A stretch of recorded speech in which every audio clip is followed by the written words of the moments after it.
Assalamu alaikum wa rahmatullahi wa barakatuh. Morning students, today's topic is types of cell division, and there are two types of cell division. First one is the mitosis and the second one is meiosis, and both cell divisions are for the different purpose. The purpose for the mitosis is the growth and development and repairing of the damaged cell. So the cell division is leading to the production of a diploid cell for the growth and development. Here what happens?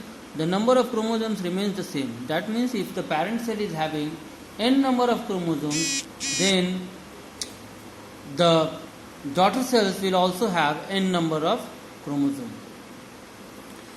Now we will talk about it in number of in terms of number of chromosomes. Just suppose the human cell, if it is consist of 46 chromosomes, after mitosis no changes will take place. 46 chromosomes, both the daughter cells have 46 chromosomes.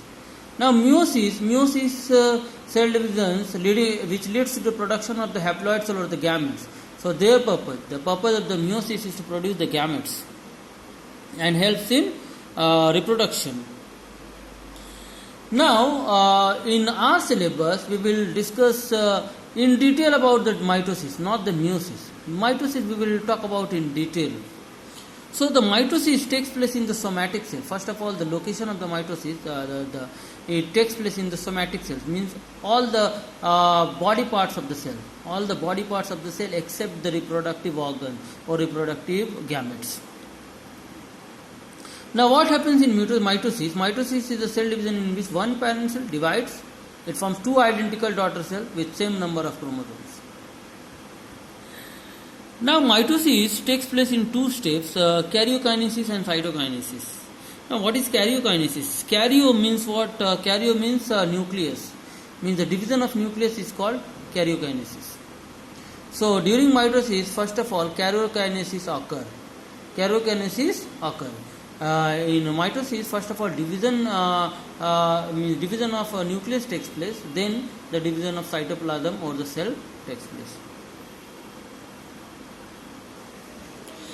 Now if we see karyokinesis occurs in four main stages. First of all is prophase, then metaphase, third one is anaphase, and the fourth one is telophase. Today we will only discuss about the prophase. Prophase, a cell enters into prophase just after the interphase. Means when the cell is fully prepared itself, means to make the two daughter cells, it arrange all the DNAs, all the proteins, all the RNA that is required for the two cells. They enters into the stage that is called the prophase. And prophase is the longest and the most complex phase of mitosis. It is the longest phase of mitosis. During this phase, condensation of chromatin fibers takes place. This is the main important characteristics. See, by this diagram I tried to show the stage of the prophase. And if you see here, in prophase, the condensation of the chromosomes or chromatin fibers takes place to form the chromosome. The chromatin fibers, which are thread-like structure, during the interphase, they becomes condensed to become the chromosomes.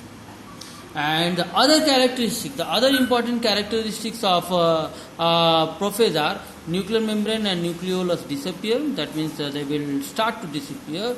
Chromosomes are already duplicated to form the two chromatids called sister chromatids, and spindle fibers appear between the two daughter centrioles.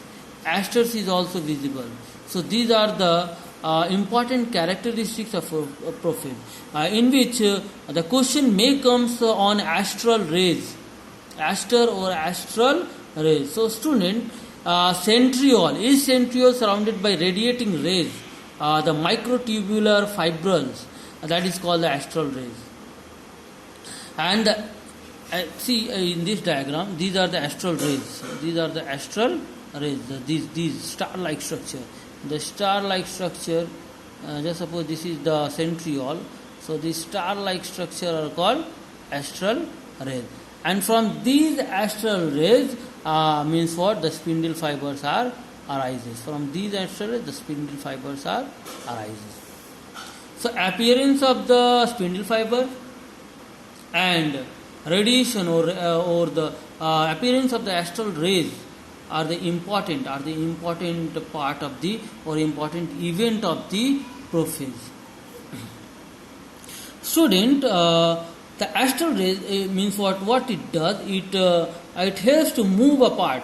It helps to means what centriole radiates out fine microtubule fibrils, that is called astral rays, and move apart from each other towards the opposite poles. Means wherever the position of the astral rays means during the prophase, they will make sure that the centriole will be on the two opposite poles.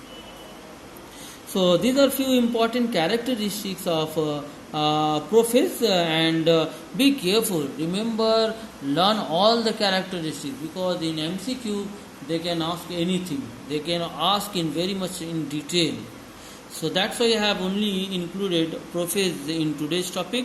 Next step we will study about the metaphase, anaphase and telophase.